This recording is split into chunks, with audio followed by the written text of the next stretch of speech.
Today we'll talk about constipation in children. Constipation, constipation is something that has become increasingly common in urban Indian children, especially. In fact, in the last decade, we have actually seen a tremendous rise in the incidence and prevalence of constipation amongst Indian children. Today, it is estimated that about 1 in 5 Indian children between the age group of 1 to 10 is clinically constipated, and about 85 to 90% of these cases are made up of functional constipation.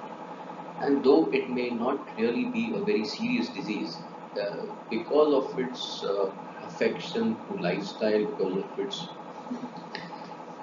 difficulty in treating these cases, it does cause a lot of anxiety and frustration among parents and among treating doctors. So constipation occurs in all age groups. Anytime after the first 3 months of life, the child can become constipated. However, there are three typical stages in the life of a child when he is more prone to constipation than at any other time. The first one being when he is about to be weaned. At anywhere about 4 to 6 months of age, as the child is about to be weaned off the breast milk and is put on weaning foods, it's the first time when he will shift from a predominantly liquid stool pattern to a slightly more formed stools, and that's where he's likely to get constipated. The second time is when we start toilet training in these children. Now, due to the stress of the toilet training, due to the pressure or undue stress given by the parents, or just that the child is very uncomfortable with the idea of sitting on a pot, he may start withholding, he may not go properly, and that may contribute to this constipation. And third, of course, is in school age children, where multiple factors can contribute to their constipation, primarily being the lack of morning evacuation, leading to withholding in school, then also, excuse me, the dietary pattern with predominant junk food and a lot of other processed food coming into their diet. All these are going to contribute to their constipation. And it says that there are a few reports which will tell you that about 50% of these constipations will actually begin within the first year of life. Then, how do you define constipation? There are traditional definitions which say that if there's an infrequent bowel movement, the stools are hard and dry, or the stool is streaked with blood, or there's excessive gas, and the child also complains of irritability and tummy ache.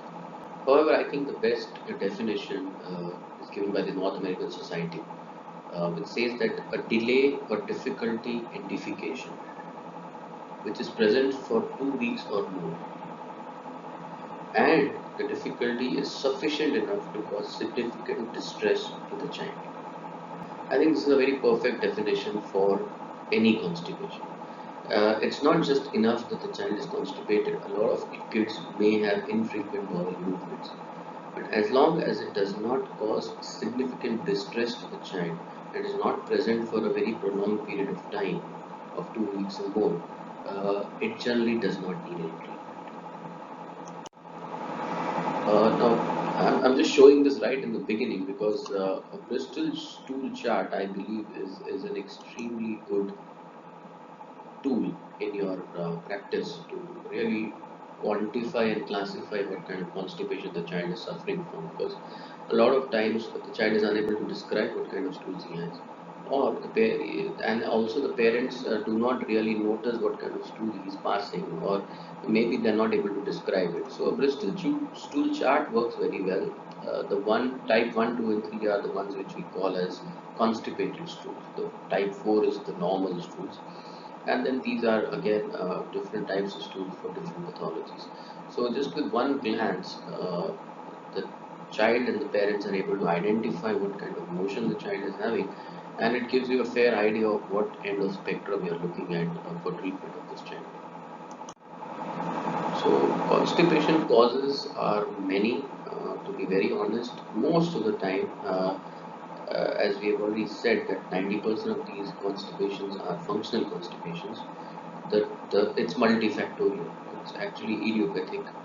It may have to do with the diet. When you have a predominantly low fiber diet consisting mainly of processed food, or it may be due to stool holding patterns where the child doesn't go in the stool, withholds it, the urge goes away and then he doesn't pass through and becomes constipated. Or even have emotional problems or phobia. A phobia to defecation is something that can set in very early, even with one or two events of passage of very hard, painful stools, which sort of correlate the child that this is an extremely uh, unpleasant event and I should avoid it or I should stay away from it. Then, of course, there are certain cases where you have an underlying disease. There are neurological conditions like cerebral palsy, autistic, severe autism, um, then you have cystic fibrosis, Hirschsprung's or abnormal bowel development in the form of intestinal renal dysplasia. You have certain side effects of common medications, like most of the codeine-based cough syrup for children are bound to cause constipation. A lot of iron medication given to children, iron supplements, can cause constipation. So it's important to go into the history of all these things, including medications, diet, lifestyle history, to understand the cause of constipation before you try to treat it. Then, of course, there's a very rare causes where the child may have been maltreated, the child may have undergone abuse, the child is not being fed properly. Of course, in those kids, there will be multiple other markers and not just constipation to mark it out for you. So, what's the pathophysiology as I was talking about? At some point of time, early on in his life, the child had a painful defecation episode. Now, this pain put in a phobia or a fear in his mind that this is an unpleasant sensation, and so he hesitates to defecate. He doesn't want to go to the toilet, but the urge will always come, so he starts to withhold. Now, as he withholds, doesn't allow the stool to pass, the rectum is going to accommodate that stool. It's going to lie stagnant there. It's going to form a hard lump. Eventually, the child will have to pass stools, but it will be a very infrequent stool passage. But it will be hard, it will be large, and it's going to cause very significant pain and distress to the child while passing that motion, and which sort of feeds this entire negative feedback loop all over again. Now, this is very important to understand because if this is the case, then it's very important to take pain out of the equation while treating this child. Otherwise, you're not going to succeed because the moment you stop laxative, moment you the child will, unless you treat the phobia of the child, he's going to relapse. So, like I said, as the stool withholding continues, the rectum accumulates, normal urge disappears, he passes infrequent motions which are associated with a lot of pain and bleeding, and it sort of just feeds it back. And what happens is, as this keeps on happening, the whole defecation dynamics is disrupted. And what it results in is chronic rectal insensitivity. The child doesn't understand what is happening. The sampling reflex is lost, and you end up with anaphylaxis. That's best explained by this diagram. Now, this is what normally happens. You have the sigmoid empty into the rectum. As it enters the rectum distends. You get an urge to defecate. The perineal muscles relax. The sphincter opens up, and you pass stools. What happens in withholding is you end up withholding this. There's more and more stool that keeps coming in. The rectum dilates to accommodate this stool. There is a constant pressure being applied on the dentate line, on the anal canal, and the anal sphincter. The sphincter goes into mid spasm, which is the position of rest because of chronic stress. The anal canal becomes insensitive because of constant pressure. It literally becomes numb. And then you have this liquid stool which passes around the outer borders and comes out, which results in soiling of pants. And if you actually go into the history with the parents when they say that the child has stool, soiling of stool on his clothes, you find that it's mostly liquid stool. It's a little bit of liquid stool which has come out, extremely foul smelling, and that's what ancopresis is all about. And then this process just feeds itself over and over again. And as and when the child will pass out this hard lump of stool, it's going to be accompanied with significant pain, distress, and bleeding which is going to literally put him off and give him a phobia of defecation. So, what indicates that the child is constipated? Just infrequent passage of stools is not enough.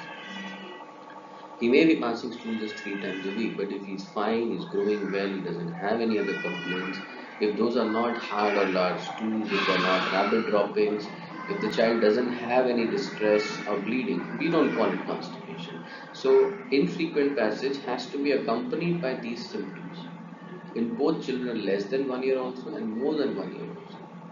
In fact, in bigger children, what they're going to have is develop a poor appetite as the constipation progresses, and they're going to have abdominal pain. They're going to vocalize their complaints in a different way. So there are associated factors which will point towards chronic constipation and not just mere infrequent stools. The question is, when do you treat? It's very simple. I believe that if the patient has come to you with complaints of constipation or has come to you with any of these symptoms, whether it's more than 2 weeks, if he has pain, ancopresses, even simple ancopresses, if he has, you know, is constipated and he needs treatment. So any of these symptoms in itself is sufficient to start treatment for constipation. And needless to say, if you have a group of these symptoms together, then of course you need to treat constipation aggressively. Now, there are certain prerequisites I believe that you should first take into consideration before you actually start medical treatment of the child. First and foremost, you have to take the family in constipation to say that the child may be on laxatives for many months to come. Two, that these laxatives are safe, are non-habit forming, and more importantly, you need to persist with the treatment if you wish to have a permanent cure. Thirdly, you have to tell them that despite all our efforts, despite all the longevity of this treatment, there are chances that even if you withdraw these, the child may be doing very well on laxatives for 6 months, but the moment you withdraw, he goes into a relapse. So relapses are common and are usually associated with a change in the child's routine. So even withdrawal of these laxatives need to be planned carefully so as the child does not relapse. Very important to get into the history of constipation, the history of child's lifestyle, what time he gets up, what time he goes to school, does he evacuate before going, does he evacuate after coming, does he get an urge in school or not, what are his eating habits, and if possible, to question the child directly whether the defecation is a painful process for him. See, a small child, the parents will tell you, they'll observe that the child cries a lot, strains a lot, that passes a large amount of stool, and cries, still keeps on crying because there's pain, there's bleeding. These are things which are described by a smaller child. The parents will observe that. In a bigger child, a school-going child, you need to actually ask these questions directly. Because like I said, a painful defecation creates a phobia which needs to be eliminated for successful treatment of constipation. So obtaining a history is very important because therein lies the key to success of treatment of these patients. Uh, Withholding signs may or may not be observed by the parents. So it's always better and wiser to ask them directly whether they find the child doing any of these things. Does the child squat? Does the child cross his ankles? Does he stiffen his body? Do you find him standing in one corner, stiffening, crossing his legs, holding on, getting his accessory muscles into action to avoid passing stool, and he appears to be flushing and sweating because of the strain associated? Then, of course, once the history is done, I know it may be simple constipation, but definitely examine these children. A per rectal digital examination is most ideal to be done, but it's just not possible to do it in every child. First of all, the child already has a phobia of painful defecation. On top of that, if you're going to lead to a phobia of painful rectal examination, it simply adds on to his resistance to treatment. So the best thing would be, if you can't do a parental examination or you think it's not appropriate, at least examine it. Examine the anal opening. Look at the size, look at the position. For all you know, a chronically constipated child may just have an anteposed anus with a membrane causing anal stenosis. And you treat that, and that's the end of his therapy. So always do a good close inspection of the anal area. Look for telltale signs. Look for sentinel pile. Look for fissures. Look for excoriation, size, positioning, and of course look for the anocutaneous reflex. An absent anocutaneous reflex with a slightly spatulated patulous anal opening will tell you that this is probably a functional constipation. And like I said, look for anatomical markers. A sacral dimple or a sacral pit will indicate a neurological issue like a tethered cord. He may have a fissure or a sentinel pile, which points towards what kind of process is going on and how far severe the problem is already present in the child. Differential diagnosis, I'll be honest, in an otherwise healthy child, it is functional constipation unless proven otherwise. Second most common cause was Hirschsprung's disease, though today hypothyroidism and anorectal malformations actually compete to be the second most common cause in children for constipation. Now, these are tests which are given in books as to what all you need to do for evaluation of constipation. Excuse me. All of them are thus not possible to be done in every child. That's one thing you have to remember. Secondly, each of these tests has its own definite indication. There is an indication when you do a manometry. A manometry would typically be done in the past for Hirschsprung's disease, where you look for the absence of rectoanal inhibitory reflex. But that's no longer the case. See, as I said, chronic constipation, chronic rectal distension, and functional constipation is going to alter the defecation dynamics in these children. So, if you have a child who has functional constipation according to you, and you treated him well, but he somehow is not, you're not able to wean him off his laxative, that's the time you should do a manometry. Is the defecation dynamics altered? Is the rectal pressure altered? Is the sphincter not functioning properly? Is it weak? Because these kids may then need a biofeedback.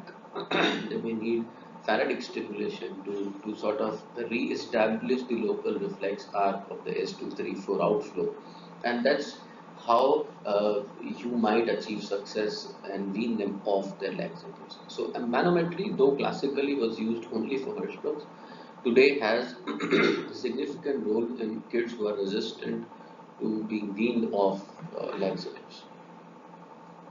Then, of course, scintigraphy, balloon expulsion, and all, of course, there. But what I would really love to see in a child, again with resistant constipation, would be difficography. Is he How is his evacuation pattern? Because a lot of these kids are not evacuating properly, and that leads to stagnation rather than anything else. So I would rather look at how is he defecating. In one episode of defecation, does he empty out completely? How much of it is remaining behind? When is the next urge that comes to expel whatever is remaining inside? So it's an extremely important tool in resistant cases where you wish to see what's happening and then treat the child accordingly. So that's your typical X-ray that you take. Erect X-ray abdomen goes a long way in convincing even the parents that their child is constipated, because more often than not you will find that most of these kids are actually going to the toilet every day. They are not evacuating completely, they are evacuating partially. They have a phobia, they are withholding and passing only small quantities. So, in fact, majority of the constipated kids, if you ask the parent, they'll say, no, he goes every day. So, X-ray works very well in establishing the constipation. See, there, this is the cecum, ascending colon, transverse, descending colon, sigmoid, and the rectum. Just look at the size of that rectum. It's almost twice the size of the ascending colon, and it's occupying almost the entire pelvic floor. And all this ground glass appearance that you see is stools. So the stools have actually backed up right up to the cecum. An X-ray like this goes a long way in convincing the parents about uh, the fact that the child is constipated. And this is typical of a Hirschsprung's disease. You have a transition zone here. You have a hugely dilated sigmoid colon. This is actually the sigmoid, and you can see the transition zone here. So that's typical of Hirschsprung's. Again, another functional constipation. Early days, the transverse and descending are essentially empty, but everything is backing up into the sigmoid, which is now becoming slightly redundant. As you can see, its curvature has changed. The heavy sigmoid is actually resting back on posteriorly, and it's full of stools. Again, another barium edema negative contrast showing you a hugely dilated rectum with presence of these fecolids. Now, as long as these fecolids are in place, the child is obviously going to relapse. He is not going to get relieved of his symptoms. So, in these cases, you need to give olive oil enemas or normal plain high bowl washes of water to get rid of these fecolids. And only then the child will respond completely to your therapy and not relapse. Again, another one showing you how the rectum is dilated and contains a lot of fecolids, while the sigmoid is essentially normal. So, this is just rectal distension. So, how do you treat these patients? The treatment is involves multifactorial approach. It cannot just be a bowel management regime. It cannot just be diet. It cannot just be lifestyle changes. All these have to come in together. You have to start them on bowel management. Give them oral laxatives. Give them oral laxatives in doses sufficient enough to have 1 to 2 soft motions every day. Give enemas in the beginning. If there's a lot of backup of hard stools happening, you can give plain water enemas, you can give olive oil enemas. Olive oil is a good emulsifier of fecolids. It works more like a retention enema. The child doesn't get an urge to go to the toilet immediately, like with other proctoclysis and other enemas. It's more of a retention enema. You put in the oil stays in, it emulsifies the hard stools into softer stools and then passes. So it helps in the initial phases, a glycerin suppository in a smaller child or a olive oil enema in a bigger child actually goes a long way in taking away that phobia of painful defecation by making the stools soft. Then, of course, no question about it, there have to be dietary changes. The child has to be on fresh fruits and fresh food, home cooked food. Processed food has to be eliminated from diet. Bread and milk and other traditional constipating substances may or may not be eliminated. But he has to be off processed food and junk food. Anything coming out of a packet is bad for the child. Along with this, you have to start either toilet training or toilet retraining, depending upon the age of the child. If you have a 2 to 3 year old, you will start toilet training with him now. And a much older school age children, he has to be retrained so as to evacuate early morning. Early morning evacuation of stools is the single most important factor in preventing constipation in school children. If he evacuates satisfactorily in the morning, he will not have constipation. That's my belief. So this urge will come due to laxatives, but you have to make the child understand that he gets up, takes a bit of warm milk, and then goes and sits on the pot for a good 10 to 15 minutes. And for this, it is extremely important that he wakes up at least 1 hour prior to the arrival of the school bus or the start of his school, whichever way he goes to school. He has to get up an hour earlier. Give him some warm water or little milk to drink. Get that gastrocolic reflex going. All of us, even adults, drink tea in the morning before we get an urge. The same has to apply to the child. The laxative will ensure that he gets an urge. Make sure that he goes and sits on the toilet and, if possible, to make sure that he evacuates completely and then goes to school. And last but not the least, I said relief of pain. You cannot have these defecation and toilet training happening in presence of pains. It has to be soft stool. You have to treat any fissures or any existing excoriation prior to beginning this bowel management regime, or it may go along simultaneously with the beginning of this therapy. That's a flow chart which shows essentially what I have been talking about till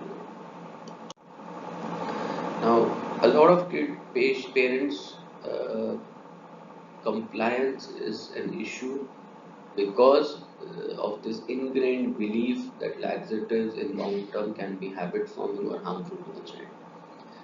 Even with the laxatives available in the market today, the ones which really don't have any much side effects like lactulose, like polyethylene glycol. The fact remains they will go on, Google it, find a plethora of things being said about these things. So rather than them getting non-compliant, you can say, fine, if you don't want to give laxatives for too long, try some home remedies. Lukewarm water, papaya, prune juice, curd, more fiber.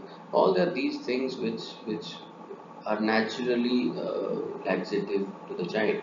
So they can start those along with the dietary changes. But most importantly, you have to make them understand that one of the primary causes of constipation in children, besides diet, is the sedentary lifestyle. A child is not supposed to be sitting and watching television or video games the whole day. He should be out playing.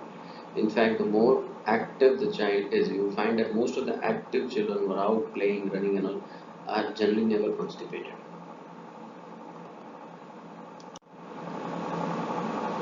So, what are the key pointers? Once the colon is completely evacuated, that's what I believe, what I call the induction phase for the first 3 weeks, where I give very aggressive laxative use to empty his colon of all what has been backed up. As I call it, we are rebooting the whole system.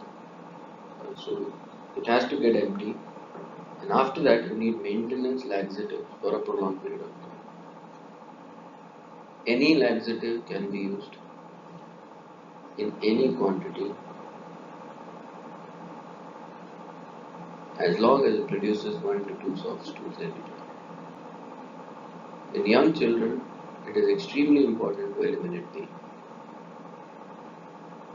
And today's modern laxatives, which do not react with your body, can be used in any quantity necessary for a short duration. I agree, all of them will have issues in long term, but for a short term aggressive induction therapy, as I call it, give it massive doses, let them clear off their colon completely, and then slowly step back on the laxative use to such an extent that the bare minimum is needed for them to evacuate them. As I said, in most of the cases, your long-term success depends upon how well the child is able to establish regular and routine toilet times. So good toilet habits and toilet training goes a long way in ensuring a permanent cure to this constipation. Like I said, it's recommended that you let the child sit on the toilet twice a day for 5 to 10 minutes. Take advantage of the gastropolitic reflux. Give him something in the morning, let him sit on the toilet. Give him something in the evening when he comes back from school. An evening snack or a post dinner, let him sit on the pot. He will evacuate and he'll realize, okay, I can make use of this reflex to evacuate myself.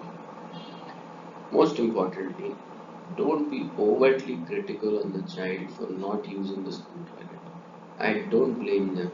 It's an alien environment. They are not comfortable removing their clothes in a public toilet, even if it is school. And in some cases, the toilets are downright filthy. The child doesn't want to. He has high standards of hygiene. So don't force them. Rather, we adapt his schedule in such a way that he doesn't get an urge in the school.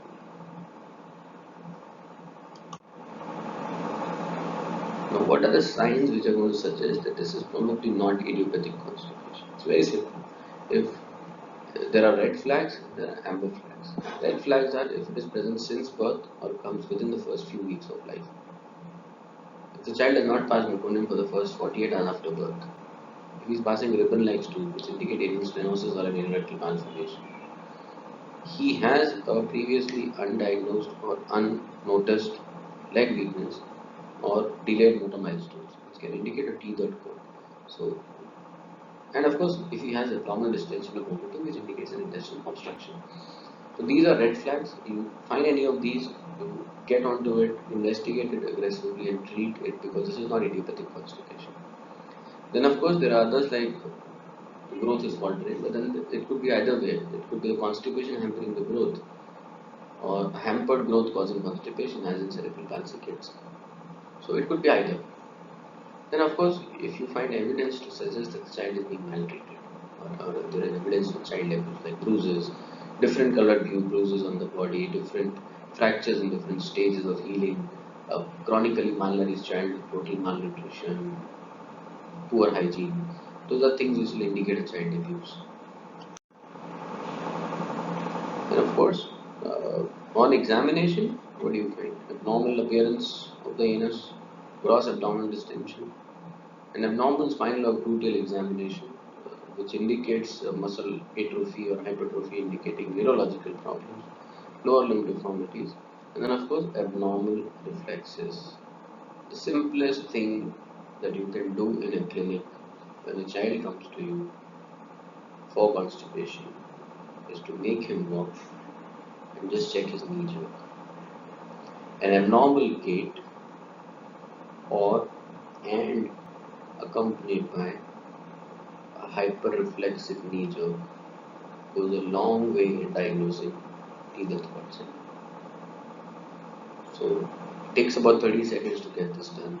Make sure you get it done every time the child comes to you, where there might be a suggestion of a neurological disorder. Now, we have to remember that today children don't suffer from an abnormal elimination of just stools.